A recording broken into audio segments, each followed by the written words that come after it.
over the African grasslands, bleeding brilliant shades. The sun rises over the African grasslands, bleeding brilliant shades of gold and crimson across the sapphire sky. A deep, ancient rhythm begins to thrum through the earth, calling out to every creature across the savannah.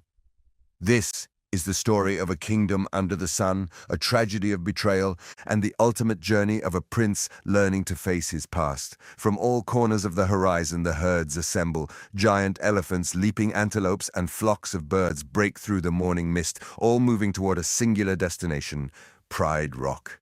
Standing on the precipice of the massive stone monument is Mufasa, the great and commanding king of the Pride Lands. Beside him, the wise mandrills, Rafiki and Tiki, prepare for a sacred ritual.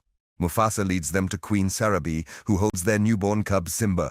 Collecting a sacred juice and sand, Rafiki anoints the cub's brow in a ceremonial crown, then steps to the very edge of the rock. With a soaring crescendo in the music, Rafiki lifts young Simba high into the air. Below, the animals erupt in a joyous roar, bowing in reverence to the future king. The great circle of life has moved forward, yet far beneath the joyous celebration, a dark plot brews in the shadows. Mufasa's brother Scar sits alone, nursing a bitter resentment. When Mufasa and his loyal majordomo, the sharp-tongued hornbill Zazu, confront Scar for missing the presentation, Scar merely admires his claws with faked astonishment. Zazu reminds him that as the king's brother, he should have been first in line, prompting a venomous response from Scar. "Well, I was first in line until the little hairball was born." Mufasa warns his brother not to turn his back on him, but Scar subtly hints that perhaps Mufasa shouldn't turn his back either. When Mufasa roars, demanding to know if it is a challenge, Scar backs down with smooth malice, claiming he lacks the brute strength to challenge the king. As Scar slinks away, Zazu mutters that he would make a very handsome throw rug, leaving Mufasa to wonder what he will ever do with his brother. Time passes, and the sun rises on a new day. A spirited, energetic Simba runs through the sleeping pride, bounding onto his father to wake him up.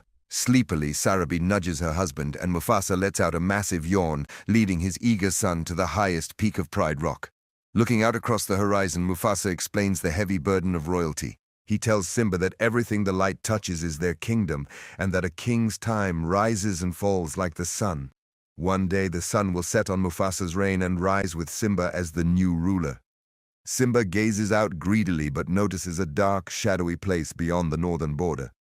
Mufasa's tone turns deadly serious, forbidding Simba from ever going there, explaining that being a king means respecting the delicate balance of all creatures, rather than just getting your way all the time. Seeking out his uncle, Simba boasts about his future crown, admitting that his father showed him everything except what lies beyond the northern rise. Seeing a perfect opportunity, Scar feigns deep concern and manipulates the boy's pride. He tells Simba that only the bravest lions go to that dangerous place, casually letting it slip that the Forbidden Zone is actually an elephant graveyard. Pretending he said too much, Scar makes Simba promise never to visit, knowing full well the young prince's curiosity will drive him straight into danger. Eager to prove his bravery, Simba searches for his best friend, Nala. Under the watchful eyes of Nala's parents, Mukonda and Safina, Simba hides his true intentions, claiming they are merely going to the watering hole. Accompanied by Zazu, who drives the cubs crazy by lecturing them on their destiny to be married, Simba and Nala plot to ditch the dodo. Through a chaotic, high-energy musical distraction, proclaiming that he just can't wait to be king, Simba leaves Zazu lost in the crowd, and the two cubs sprint away to the Forbidden Land. They arrive at the elephant graveyard, a creepy, mist-shrouded wasteland scattered with massive bones. Simba arrogantly brags about his genius just as Zazu catches up, frantic with fear. Before they can turn back, three cackling hyenas, Shenzi, Banzai, and the crazed Laughing Ed, emerge from a giant skull surrounding them. Zazu tries to negotiate a retreat, but the hyenas mock the king's majordomo and prepare to turn the cubs into a cub sandwich. The cubs flee, but the hyenas corner them on the steps, laughing hysterically as they close in for the kill. Suddenly, a deafening roar shakes the graveyard. Mufasa and Mukonda charge into the fray, striking down the hyenas and driving them back into the shadows. On the long march back to the Pride Lands, Mufasa sends Nala home with her father, leaving Simba alone for a disciplinary talk. Simba, bordering on tears, confesses that he was only trying to be brave like his father. Bending down close, Mufasa's anger softens into profound vulnerability. He admits he was terrified today because he thought he might lose his son. Sitting together under the endless night sky, Simba asks if they will always be together. Mufasa looks up at the cosmos and shares an eternal truth. Look at the stars. The great kings of the past look down on us from those stars. So whenever you feel alone, just remember that those kings will always be there to guide you. And meanwhile, back in the volcanic shadows of the graveyard, Scar rages at the hyenas for their failure. Gathering the entire cackling pack, Scar launches into a chilling anthem of revolution. He tells the hungry hyenas that a shining new era is tiptoeing nearer and promises that if they execute his meticulous planning for a coup, they will never go hungry again. His ultimate goal is laid bare with a triumphant, toothy grin, the death of the king and the elimination of Simba and Scar taking the throne. Days later, the trap is sprung. A massive, earth-shaking stampede is triggered, trapping young Simba in a dangerous gorge.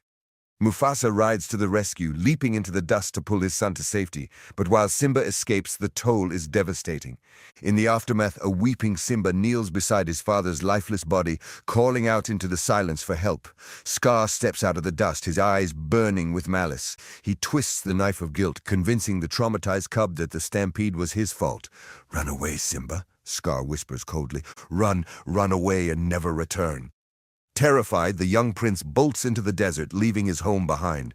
Returning to Pride Rock, Scar addresses the weeping lionesses, falsely mourning the loss of both Mufasa and Simba, and steps into the ashes of the tragedy to declare himself the new king, welcoming the hyenas into the kingdom. Simba collapses in the scorching desert sands, left for dead. Fortunately, he is discovered by an unlikely duo, a fast-talking meerkat named Timon and a sensitive warthog named Pumbaa. Though Timon panics at the thought of raising a predatory lion, Pumbaa convinces him that having a lion on their side might be a good idea. When Simba wakes up, depressed and broken, he tells them he did something terrible but cannot change the past. Timon rejects the weight of the world, teaching Simba a new problem-free philosophy, Hakuna Matata. It means no worries. Indoctrinated into their carefree lifestyle, Simba learns to put his past behind him, trading antelopes for slimy yet satisfying grubs, and grows into a full-grown lion inside their lush jungle paradise. Back at Pride Rock, the contrast is horrifying. Under Scar's tyrannical rule, the kingdom is completely destroyed. There is no food, no water, and the herds have moved on. Scar spends his days forcing a captive Zazu to sing cheerful songs, flying into rages whenever the name Mufasa is spoken. When the hyenas complain that they are starving because the lionesses refuse to hunt, Scar carelessly tells them to eat Zazu and screams at them to get out, completely indifferent to the death sentence he has passed on his people. One afternoon in the jungle, while Pumbaa is hunting bugs, a starving lioness ambushes him. Timon panics as Pumbaa screams for his life, but Simba leaps into the fray, tackling the lioness. As they wrestle, the lioness flips Simba using a familiar martial move. Simba freezes, staring into her eyes, and realizes it is Nala. The reunion is ecstatic, but the joy quickly sours. Nala reveals that everyone thinks he is dead, and insists that because he is alive, he is the rightful king who must return to save Pride Rock from starvation. Haunted by his buried guilt, Simba refuses, shouting that his life is out here now and hiding behind his Hakuna Matata mantra. Nala confronts him bitterly, calling him a disappointment and pointing out that he is refusing his responsibility. Angry and cut to the core, Simba storms away into the night, shouting at the stars that his father abandoned him. In his isolation, Simba is targeted by Rafiki and Tiki, who annoy him with cryptic chants. When Simba demands to know who they are, the mandrills flip the question and shock him by stating that he is Mufasa's boy. Simba insists his father died long ago, but Rafiki corrects him. "Correction, I know your father. He's alive, and I'll show him to you." Leading Simba to a shimmering pool of water, Rafiki tells him to look harder. As Simba stares at his reflection, the image shifts, and the booming voice of Mufasa echoes from the heavens. The ghostly form of the great king appears in the clouds, telling Simba that he has forgotten who he is, and therefore forgotten his father. Mufasa delivers his final, powerful charge. "Look inside yourself, Simba. You are more than what you have become. You must take your place in the circle of life. Remember who you are.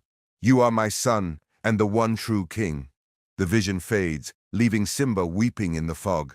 Rafiki cracks Simba over the head with his staff. When Simba yells in pain, Rafiki smiles, explaining that while the past can hurt, you can either run from it or learn from it.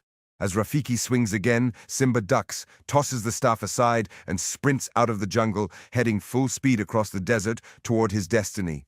Simba arrives at Pride Rock just as Scar strikes Queen Sarabai to the ground for refusing to accept the kingdom's demise. Leaping through the lightning and smoke, Simba lands protectively beside his mother. A stunned Scar backs into a wall, panicking as the lionesses realize the true king has returned. Backed by Nala and the Pride, Simba gives Scar a final choice: step down or fight. Refusing to yield his power, Scar screams as Simba lunges at him, driving the tyrant over the edge into the waiting, betrayed jaws of his own starving hyenas. With the tyrant defeated, rain washes over the scorched earth of Pride Rock, signaling rebirth. Rafiki and Tiki step forward, chanting as they hand the newborn cub of King Simba and Queen Nala to the heavens. Below, the herds gather once more, lifting their voices as the kingdom finds its rightful place on the path unwinding, forever united in the eternal circle of life.